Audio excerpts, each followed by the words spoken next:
Responsibility, personal responsibility.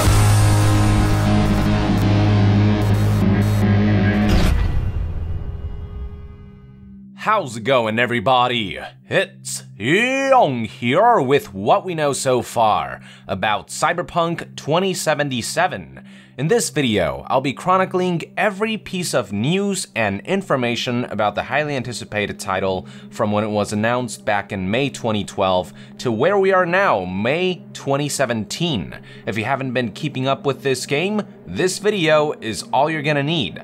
Now, throughout this video, I'm going to be paraphrasing a lot of statements and press releases to save time, so if at any point you want to pause and read the full text, make sure you have the pause button at the ready. Anyway, there is a lot to talk about, so without further ado, let's dive right into it. Let's rewind all the way back to May 31st, 2012. On this day, CD Projekt Red would host their Summer Conference 2012 event, where they would announce for the first time that the company was developing a Cyberpunk game. Their big unveiling began as they revealed the game's very first concept art, which looks something like this. This was then followed by the announcement that CD Projekt Red formed a second team, comprised of which are veterans, to helm a new project. The descriptions rich, futuristic world, ultra-modern technology, decadent and degenerated human society were used to describe it. Finally, they said that they were hard at work on adapting Mike Pondsmith's Cyberpunk world, first published in 1988 as a pen-and-paper tabletop RPG, into a video game. They emphasized that it's not just any Cyberpunk game, it's the Cyberpunk game. At the time, the game was simply known as Cyberpunk. The 2077 subtitle would be revealed at a later date. Along with the grand unveiling, CD Projekt Red also made 6 promises for the game. Promise number 1, mature RPG for mature-up audiences, realistic and brutal, set in a rich, futuristic world. The movie Blade Runner was specifically mentioned as a big inspiration. After all, it was the movie that inspired the creation of the tabletop, and it's the movie that will inspire the game. Promise number 2, gripping, non-linear story filled with life and detail. They mentioned to imagine the ability to play cyberpunk books from authors like William Gibson and Philip K. Dick, but with the ability to change the plot. This kind of non-linearity, a foundation of the Witcher games, is what CD Projekt intends to deliver with the new game. Promise number 3, advanced RPG mechanics based on the pen-and-paper RPG system.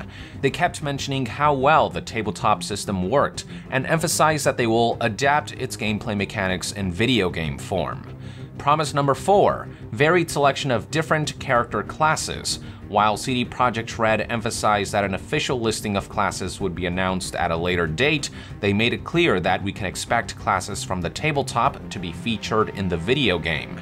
Examples provided include the Netrunner, hackers who can use their brain-computer interface implants to roam the internet, and solos, your hitmen, assassins, bodyguards, mercenaries, or other forms of men for hire. They also highlighted that unlike in Witcher, where you played a defined character, in Cyberpunk, players will be able to play the character they want and customize them how they want.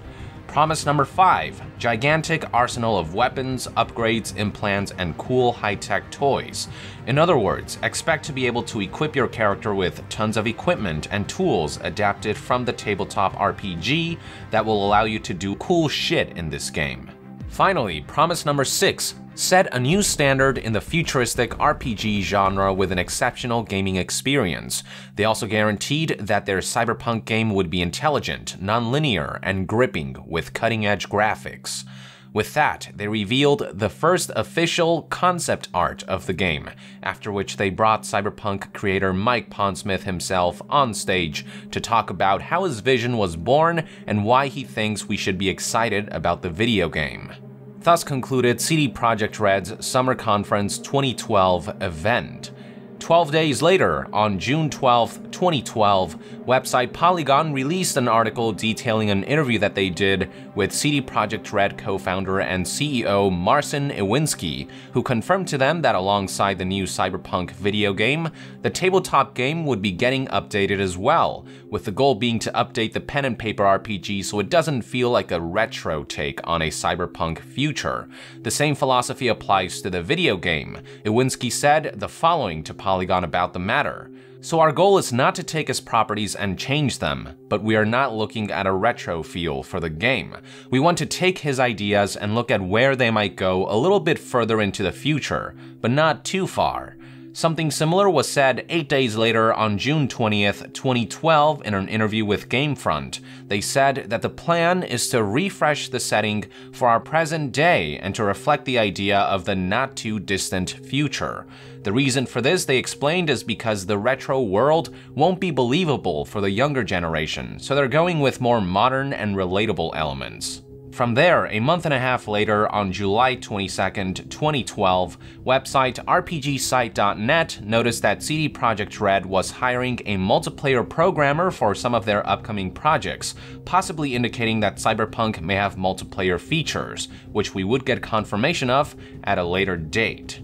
9 days later, on August 1st, 2012, CD Projekt Red community manager Marcin Momot would answer some fan questions in the Witcher forums that would provide some small tidbits of new information. When asked about inspirations for making Cyberpunk, mentioned works include William Gibson books, the Blade Runner movie, the first Ghost in the Shell, System Shock, and the first part of Deus Ex. Then, when asked whether the class you choose in the game will affect the story, Momot replied with the following statement. It's always been very important to us to deliver mature and ambitious entertainment. It's not going to be any different this time around. We want to keep the role system from the pen and paper version of Cyberpunk, as opposed to the regular fantasy setup with mages, warriors, and archers. We're going for something different. In Cyberpunk, each character role will offer a set of special skills that will impact your stats in many different ways. That's where the challenge kicks in. We want to create a game where character customization will be strongly tied with the plot. Now, going from that, we believe that we can make a game where, with many different role choices, you will get a very strong, engaging story just like it was with The Witcher. Short answer, they'll be adapting the role system, Cyberpunk 2020's form of classes basically, into the video game, and how your character is customized will affect the plot, and from there, your choices will have consequences like in Witcher. Then, when asked about the extent of Cyberpunk's character creation and customization, the given reply was that there will be much more freedom with customization than there was with Geralt from the Witcher series, and that they're planning to let players change their statistics, equipment, implants, and much more. Finally, when asked about whether the game setting will be brand new or mimic current locations, the reply was, Cyberpunk's story takes place all over the world, but we're going to focus on its most characteristic venue, Night City. One thing is certain, we want to make a game with an open, living world that stays true to the source material. From there, CD Projekt Red remained silent until 2.5 months later, on October 18th, 2012. On this date, the company hosted a press conference in which they finally unveiled the game's full title, Cyberpunk 2077, with a title trailer at the ready. Check it out.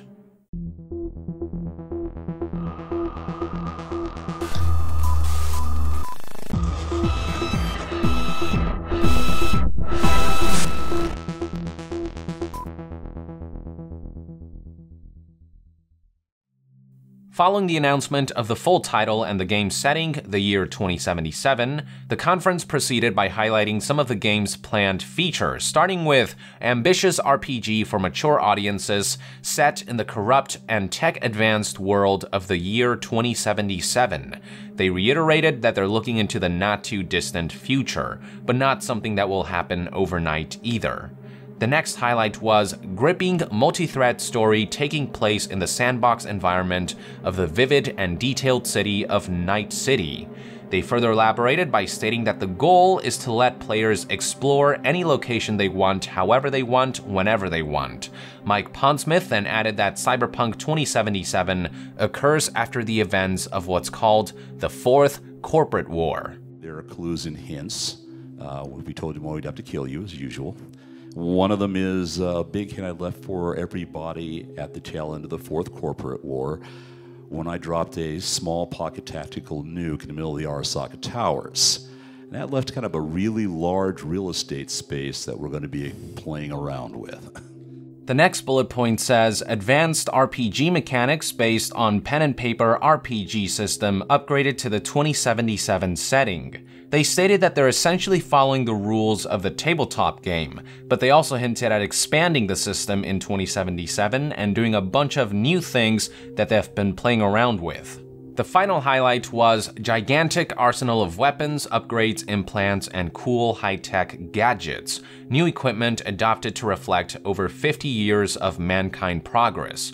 They also added that things from 2020 will have history. For example, you'll be able to see how a gun from 2020 evolved throughout the years into what you see in 2077. To end the conference, CD Projekt Red presented a new piece of concept art, one that we would see realized in trailer form the following year, but more on that later.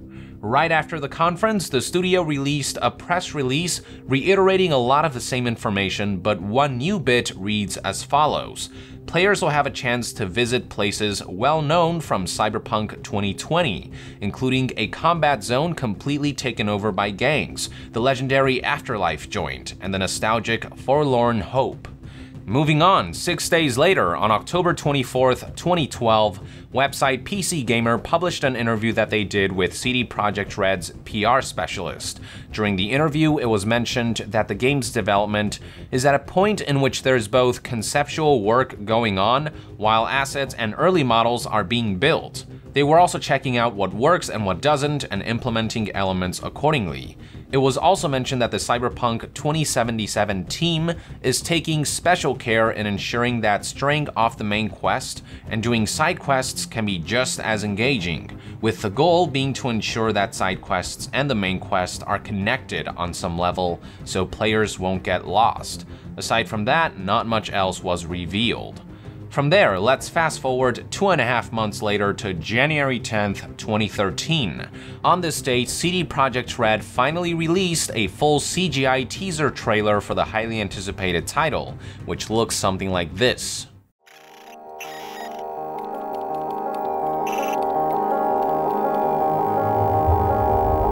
Come touch me like I'm an ordinary man. Have a look in my eyes. Underneath my skin there is a violence. It's got a gun in its hands. Ready to make sense of anyone, anything, anyone, anything, anyone, anything, anyone, anything, anyone, anything. Black holes living in the side of your face. Razor wire spinning around your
Alongside the trailer, CD Projekt Red also released numerous press releases for the game, starting with a description of what's happening in the trailer, which goes as follows. The teaser shows how the Psycho Squad might acquire a new member. The Psycho Squad specializes in combating psychos, individuals who overuse implants and substances that boost or otherwise alter the human body. There comes a point in which they overdose on these innovations, and their bodies start to rebel against their biological body parts as well as against all things organic around them. Simply put, they start killing people, who they now derisively call meatbags. When a psycho goes on the rampage, strange things can happen. There is going to be a lot of carnage, so the psycho might be taken down by regular police, but they're not always able to get the job done. When things spin out of control, they call in MaxTac, Maximum Force Tactical Division, popularly called the Psycho Squad. And these guys are exceptional, these guys are crack troops. The fact that they're proud of that name tells you a bit about their mindset. They wear a badge with their official emblem on their right sleeve, but their left is reserved for their unofficial Psycho Squad emblem. It's primitively made and the image itself is on the crude side of things. It's not unlike a badge special force operators might make and wear to distinguish themselves from the ranks of grunts in any theater of war. A second press release delves a bit into the game's setting and story, stating the following. The world of Cyberpunk 2077 presents a grim vision of the future. Tech advancement went hand in hand with the decay of society. Body augmentations invented to serve society simply multiply the problems and sometimes lead to mayhem on the streets. New inventions led to addictions and poverty became an even larger problem.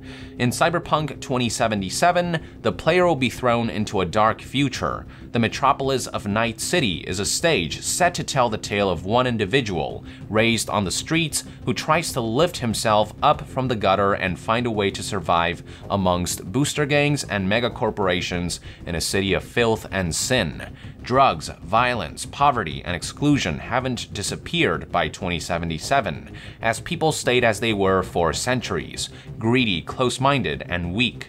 But not only ghosts of the past trouble mankind, but new issues have appeared. Psychos go on rampages, and the streets are filled with junkies addicted to a new form of entertainment, the brain dance, a cheap way to experience the emotions and stimuli of someone else, someone living a more exciting life. Brain dances are digital recordings of a person's experience. The viewer can stream a brain dance directly into his neural system via special brain augmentations called a BD player. Brain dances allow the viewer to experience all brain processes registered, including emotions, muscle movements, and all stimuli perceived by the recording person. The range of themes of these recordings varies from simple brain dances made by megacorporations, which e.g. allows the viewer to feel the full experience of an explorer with all its thrills, sweats, smells, views, sounds, and the real feeling of curiosity that pushes men to go beyond the horizon against fear and physical weakness.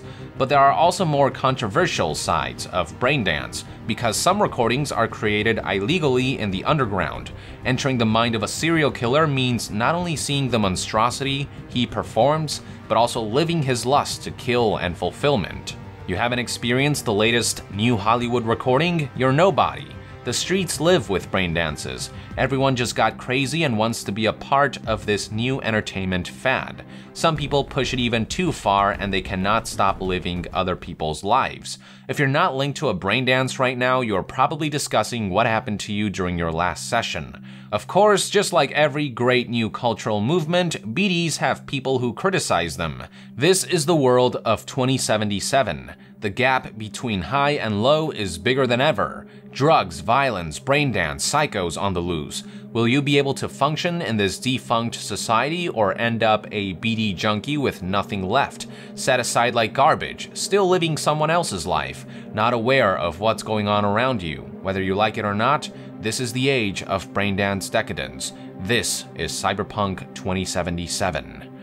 Finally, a third press release was hidden in the teaser trailer. When paused at the right time, a message can be spotted that reads something like this. It essentially states that the trailer contains implants and corporate emblems that should be familiar to fans of the tabletop, that it's scheduled to be released sometime in 2015, although the real date is more like when it's done, and that the game will only be released when they feel like it's the most kick-ass, futuristic RPG ever made. They also use this message to tease an upcoming reveal for another RPG that they're working on, which turned out to be The Witcher 3.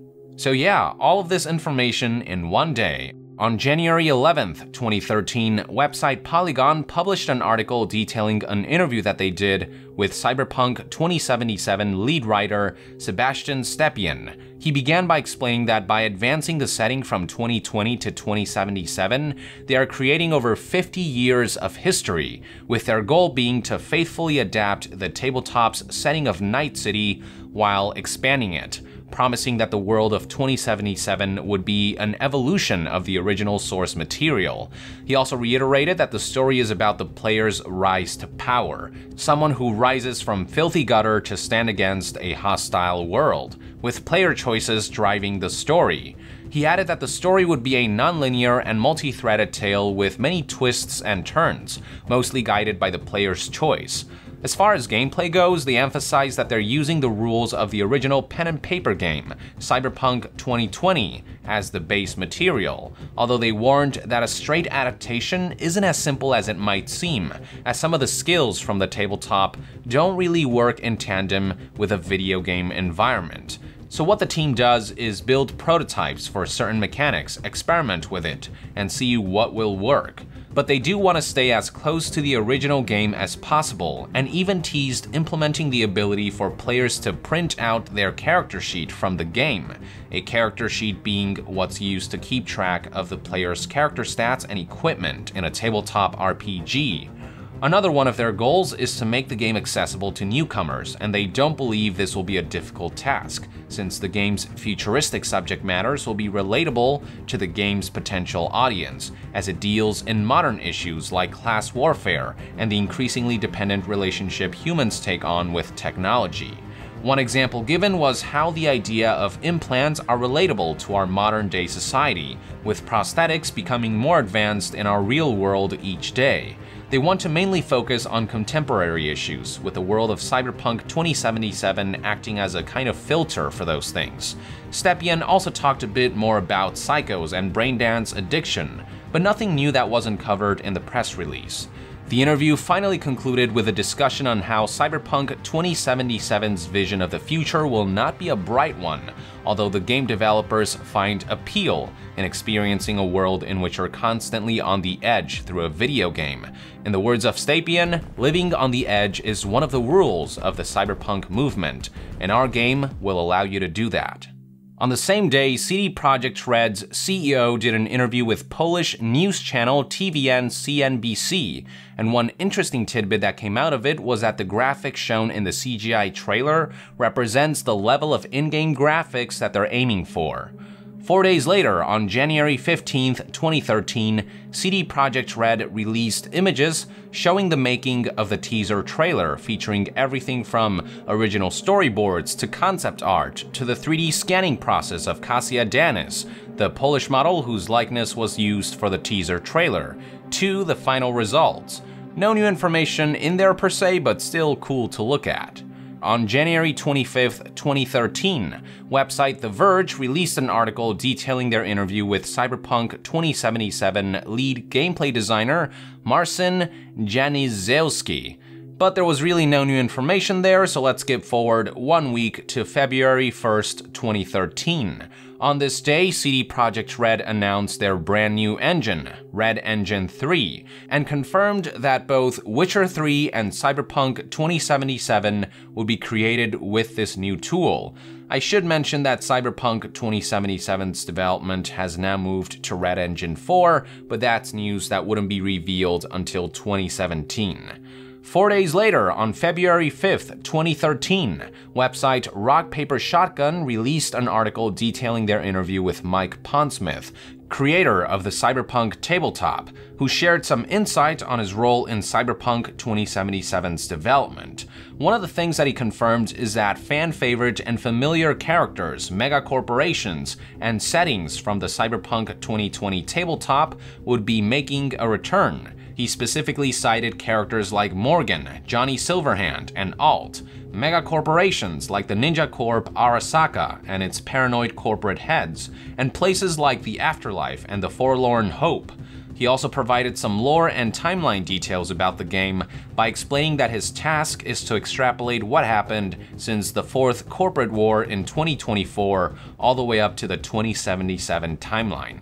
Moving on, 17 days later, on February 28, 2013, Cyberpunk 2077 lead writer Sebastian Stepien participated in an interview with Polish media outlet Dubscore, where he talked about the idea of implementing multiple languages into the game. According to fan translation, he said, "As of yet, no decisions have been made, but we're thinking about a system that could tell the world's story. The idea is to record everything in original languages, i.e. if we'll meet Mexicans in the game, they'll be talking Mexican slang even, portrayed by Mexican actors.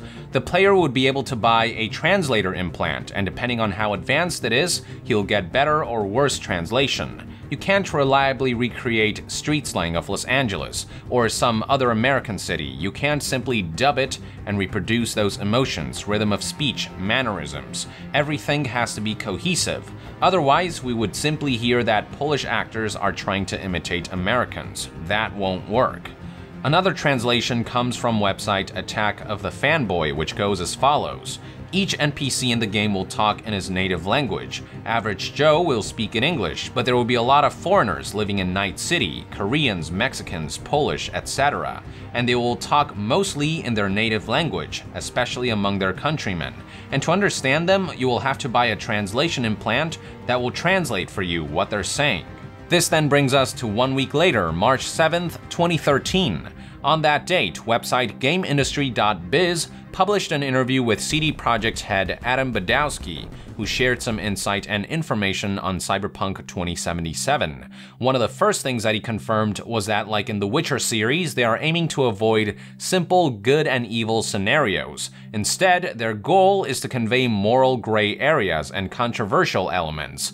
Then, when asked whether they own the Cyberpunk 2077 IP, Adam confirmed that this is in fact the case, allowing them full creative freedom over the material. Finally, as far as story goes, Adam talked about how, more than epic events, what plays a crucial role in Cyberpunk are street stories, which will be more intimate and emotionally engaging for the main character. They want to focus on the characters themselves and offer choice on epic events. That's pretty much it for that interview, so let's skip ahead 6 days later to March 13th, 2013. In an interview with website Eurogamer, Adam Badowski confirmed that Cyberpunk 2077 would feature some multiplayer features, which goes in line with the multiplayer programmer job listing from 2012.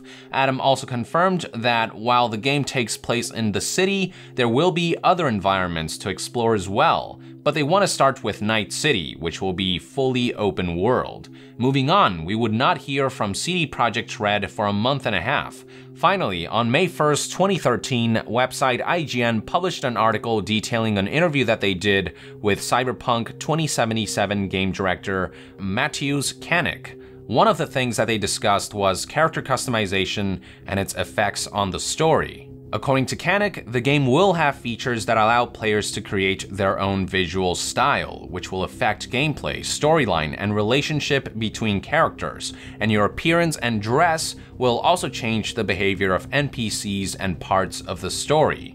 IGN further detailed that style and appearance work together with a personality that you create for your character and express in conversation to determine how the world reacts to you.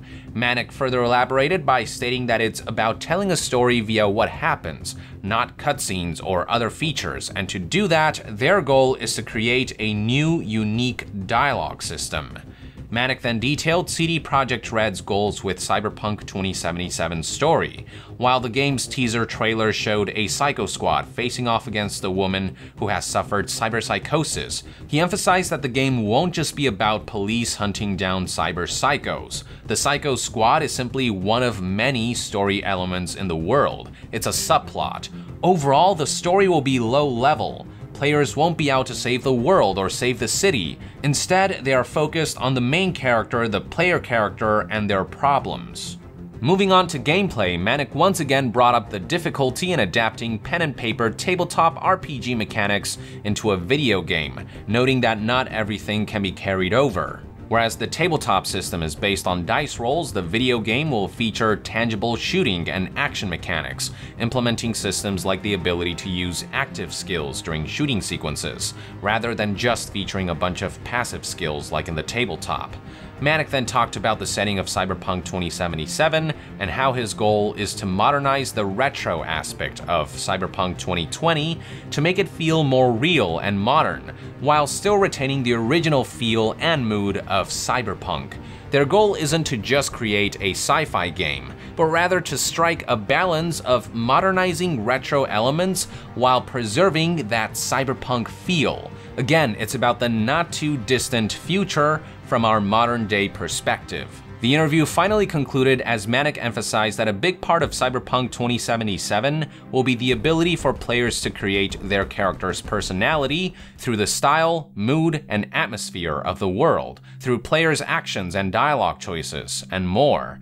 This is where Manic believes that the punk aspect of Cyberpunk comes in, stating that there are a lot of cyber games out there, but not a lot of punk in those games. With Cyberpunk 2077, CD Projekt Red aims to put more punk in theirs, so it won't be a dark and hopeless world like Blade Runner, but rather full-on rock and roll on top of everything. Manic finally concluded by stating, "It's more like a Tarantino approach." Alright, so that's it for IGN's interview, which brings us to 3.5 months later, August 12, 2013. On this date, CD Projekt Red hosted their SIGGRAPH 2013 presentation, and one of their PowerPoint slides showed some general information about Cyberpunk 2077. Among the information was this little excerpt that says, "Mixed TPP FPP," confirming that the game will feature both third-person and first-person perspectives. Unfortunately, specifics about how this works weren't provided. A month later, on September 13th, 2013, some of the CD Projekt Red developers participated in a panel at Nine World's Geek Fest 2013, where they answered some questions about Cyberpunk 2077.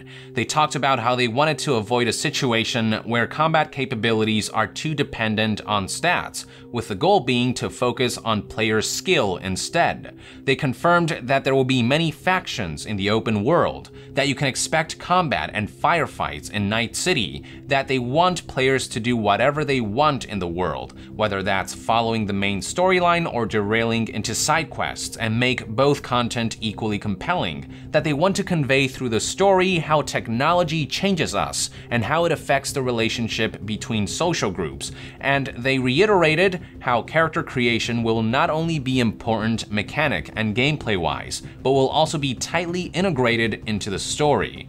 Also, when asked about whether Cyberpunk 2077 will attack social, cultural, and political issues, the reply given was that the game would do so as a background and as a part of the world where the story is taking place, but it was emphasized that they want to keep the story on the low level. Similarly to what was stated in the IGN interview, the game won't be about saving humanity, about winning global conflict, or saving the Earth. Instead, the issues that the game's world presents will be used to build stories, but the issues are important and will be presented in the game. With that out of the way, let's fast forward a month to October 12th, 2013, when Polygon released an article detailing an interview with CD Projekt Red business development manager Rafal Jaki. When asked if the game would be releasing for next-gen consoles, his reply was probably, but also said it was too early to confirm or deny anything.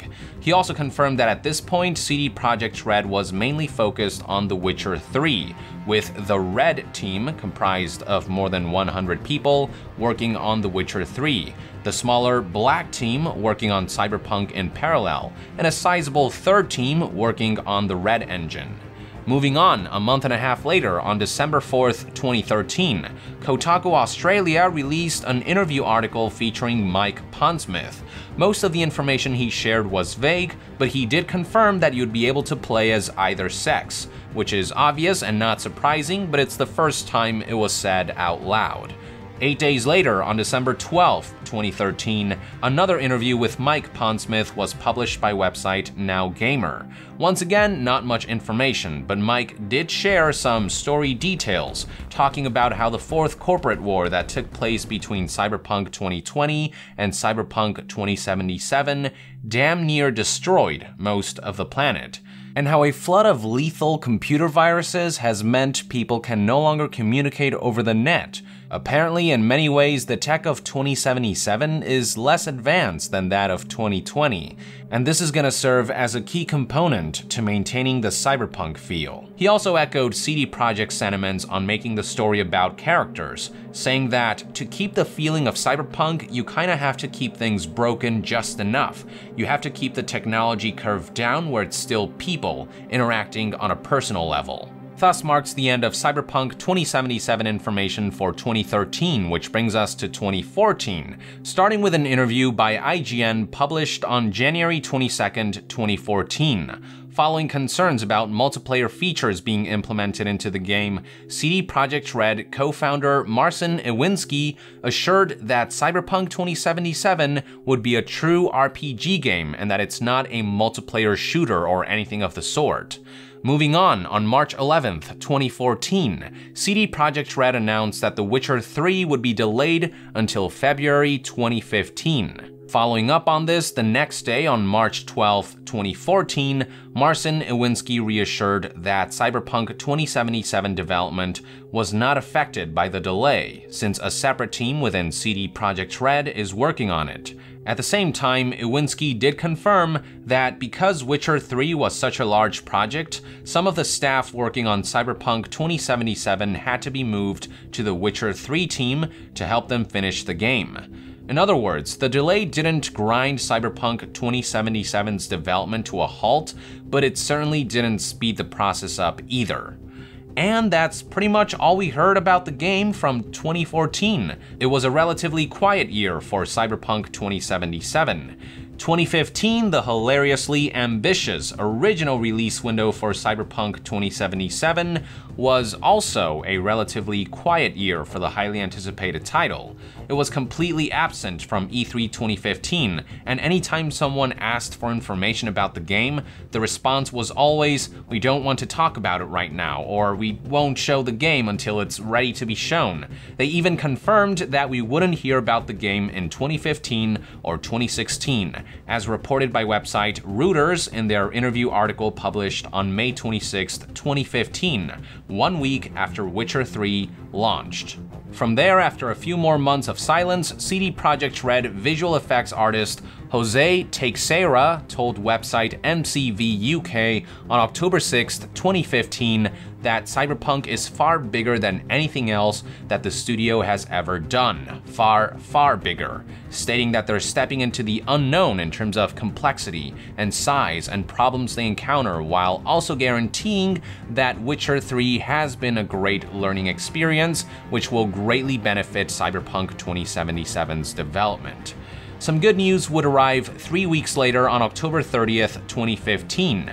On that date, website GamesRadar reported that according to CD Projekt SVP of Business and Publishing, the Witcher 3 team has largely shifted to Cyberpunk 2077 development now that The Witcher 3 has been finished, although Cyberpunk was still noted to be very early in development.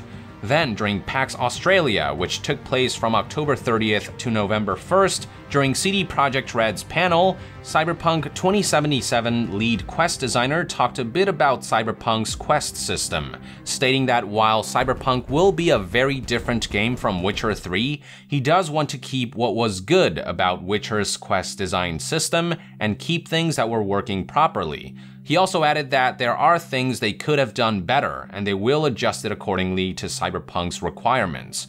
In general, though, he wants to try and keep all the good things that they did with Witcher while adhering to the new type of game that is Cyberpunk. A week later, on November 8th, 2015, GameSpot released an article detailing their interview with Cyberpunk 2077's lead quest designer, and he confirmed that CD Projekt Red has shifted their focus to Cyberpunk 2077, stating that now most people in the company are involved with it. A month later, on December 4th, 2015, in an interview with Polish news channel TVN24 BIS, CD Projekt Red CEO Adam Kaczynski admitted that Cyberpunk 2077 is an even more ambitious project than they had first planned, so the scope of the game is now much larger than originally conceptualized. And finally, for the year, on December 9th, 2015, Adam Kaczynski participated in an interview with Polish media outlet Money.pl, where he stated that they already have the release date for Cyberpunk 2077 planned, but won't announce it until they're ready to start the marketing campaign. This finally brings us into 2016. On February 23rd, 2016, website Game Pressure released an article featuring an interview with the Witcher 3 composer that confirmed he would also be doing the music for Cyberpunk 2077, which is fantastic news because Witcher 3's music is fucking amazing. The composer specified that some initial attempts at Cyberpunk have already been made. In the next month, on March 10th, 2016, website DualShockers released an article detailing their interview with CD Projekt Red president Adam Kaczynski, who reiterated that Cyberpunk 2077 would be a huge game with a magnitude much greater than The Witcher. He also revealed that there are currently 400 people working on their games, with their goal being to eventually get 800 employees or more. These developers would then be split into 4 teams, with some penetrating new gaming segments. Just to give you some perspective, back in 2013, CD Projekt Red insisted that they did not want to grow beyond 200 employees. By 2014's end, CD Projekt Red had close to 300 employees, and by March 2016, that number had grown to 400 employees, with the ambition now being to grow to 800. While not all of them will be working on Cyberpunk, it should still provide a good idea on how much CD Projekt Red underestimated the sheer scale and magnitude of Cyberpunk 2077 starting out, believing initially that less than 200 employees would be enough to carry them through.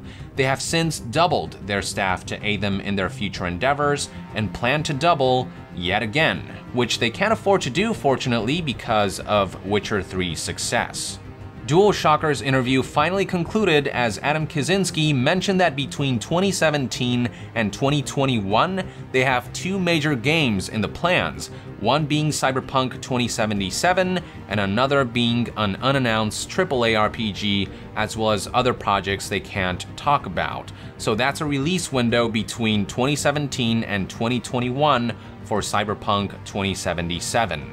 From there, a month and a half later, on April 24th, 2016, in an interview with iDigital Times, CD Projekt Red visual artist Jose Teixeira confirmed that the most important thing happening at the moment is that the programmers are taking feedback from Witcher 3 and updating their software quite drastically, hinting at a next iteration of the Red engine. Now, the title on iDigital Times article made it sound as if very little work had been done prior to software upgrades, but on May 10th, 2016, Jose Teixeira told Kotaku that all they said at the time was that they were upgrading their software tools, not that they haven't started working on Cyberpunk yet. He specifically mentioned that the engine upgrade is pretty thorough and that almost every aspect of it is being updated, including Teixeira's particle effects editor and every other tool.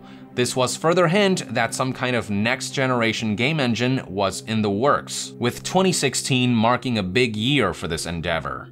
4 days later, on May 14th, 2016, the future head of CD Projekt Red's second studio did a Q&A session in which he revealed that in order to realize their ambitions regarding Cyberpunk 2077, their goal is to grow the team working on the game from 300 plus to 500 plus employees, further highlighting the growth and scale of this project. 12 days later, on May 26, 2016, Eurogamer asked CD Projekt's co-founder Marcin Iwinski if Cyberpunk 2077 would make an appearance at E3 2016, and his reply was no, and that they still have a lot of work to do with Cyberpunk.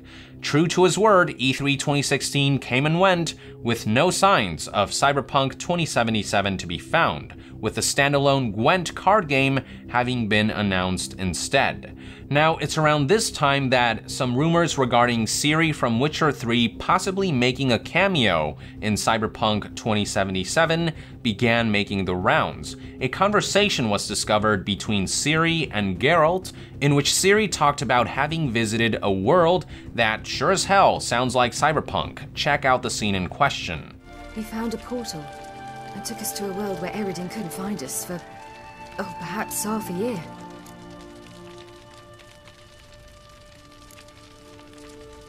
The world where Eridan couldn't find you. What was it like? You wouldn't believe me if I told you.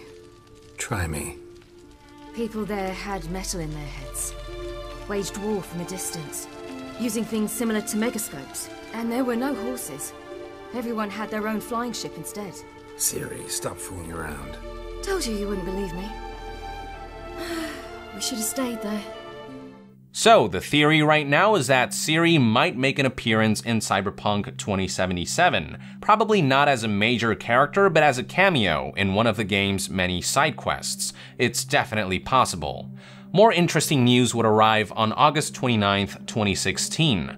On this date, various media outlets noticed a job listing in CD Projekt Red's official website for a vehicle gameplay programmer. According to the job description, the person in this position will cooperate with gameplay and level designer teams to create the whole architecture of vehicle-related code and the physics of driving/flying in those vehicles. It will involve C++ coding as well as scripting skills. Daily responsibilities include creating the whole architecture of vehicle-related code and the physics of driving/flying in those vehicles, taking a part in the design process of the gameplay, and ensuring that game scripts are well designed and are optimal in terms of CPU and memory consumption. In other words, this might as well be confirmation that Cyberpunk 2077 will feature drivable vehicles, both on ground and on air. It's also worth noting that at the time, the job listing ad featured an image of a motorcycle, likely hinting that motorcycles will be one of the many vehicle options in the game. The next major piece of news would arrive on September 27th, 2016 in the form of an article released by website Game Pressure. In the article, they reported that CD Projekt Red applied for a government grant to research 4 gameplay features that are most likely intended for Cyberpunk 2077 and maybe even future projects. The 2 most prominent ones are city creation and seamless multiplayer. City creation is described as a complex technology for creating a huge living city, playable in real time, which the technology is based on rules, AI, and automation, and supports innovative processes and tools for making top-notch open-world games. Seamless multiplayer is described as a complex technology for making unique multiplayer gameplay mechanics, including the ability to search for opponents, manage game sessions, replicate objects, and support for different game modes, along with a unique set of dedicated tools. I'm thinking that this seamless multiplayer feature will allow players to engage in multiplayer matches directly from the single-player open world by interacting with certain elements that seamlessly section off a portion of the map and instance players into a multiplayer game mode without obvious transitions or long loading times. Could be interesting as long as it's completely optional and isn't to the detriment of the core single-player experience. The remaining 2 features that the grant application listed include Animation Excellence, a tech for making more realistic animations in open-world RPG games, thank fuck for that after Andromeda, and Cinematic Feel, which is pretty self-explanatory. In the course of 3 months, by December 17, 2016, according to an article by website WCCF Tech, CD Projekt Red's application for the grant was approved, with the studio getting the largest cut of the funds granted by the Polish government to several prominent Polish game developers. Of the $30 million pie, CD Projekt Red received a $7 million slice. Good choice, Polish government. Good choice. And this marks the end of all major news for 2016, which finally brings us to our current year, 2017. The first big news arrived on March 20th, 2017, when NeoGAF user Boski noticed that the research grants that the Polish government granted to CD Projekt Red come with a deadline. Apparently, the funded projects need to be completed by June 2019, possibly indicating that Cyberpunk 2077 will be released by then. However, the NeoGAF user also noted that CD Projekt Red can opt to apply for a deadline extension should they need it, so it's still not official confirmation of anything.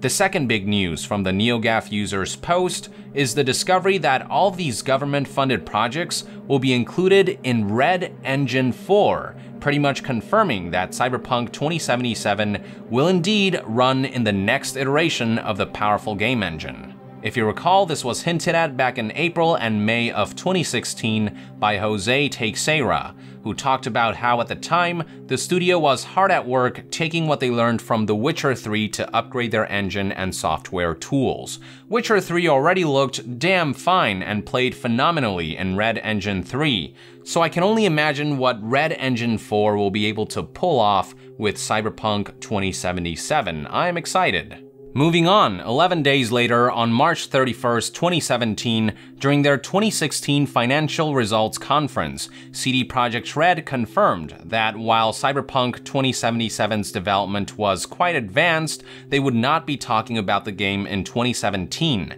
stating that this year belongs to Gwent. The work is ongoing and it's very intense. So it's not a comfortable situation because we know what it's like. We watch the game, but we can't tell you anything. But this year will belong to Gwent. This year we will be communicating Gwent. And this finally brings us to the last news of this video. On April 19th, 2017, NeoGAF user Boski, the same user who reported the June 2019 deadline for CD Projekt Red's government-funded research projects and the existence of Red Engine 4, reported that according to his sources, following the release of Witcher 3's Blood and Wine expansion, the game director for Cyberpunk 2077 changed, possibly indicating a major shift in development focus, and according to Boski's sources, this being information that Boski asked to be treated as a rumor, the pre-production done on the game before 2016 has been binned. I should point out that it was in 2016 that Jose Teixeira from CD Projekt Red revealed that the studio was focusing on updating the company's software tools and game engines, likely to create the next iteration of the Red Engine, Red Engine 4. This could mean that 2016 was also around the time when Cyberpunk 2077's development transitioned from the old Red Engine 3 to the brand new Red Engine 4, which might explain why NeoGAF user Boski was told that pre-production done for the game prior to 2016, perhaps stuff from Red Engine 3, was binned, perhaps to transition to Red Engine 4. Keep in mind that this last bit is all rumors and speculation, so take all of this with a grain of salt. And thus, I give you every Cyberpunk 2077 news and information from 2012 all the way to May 2017. If you made it all the way here, congratulations, you know everything there is to know about this game so far.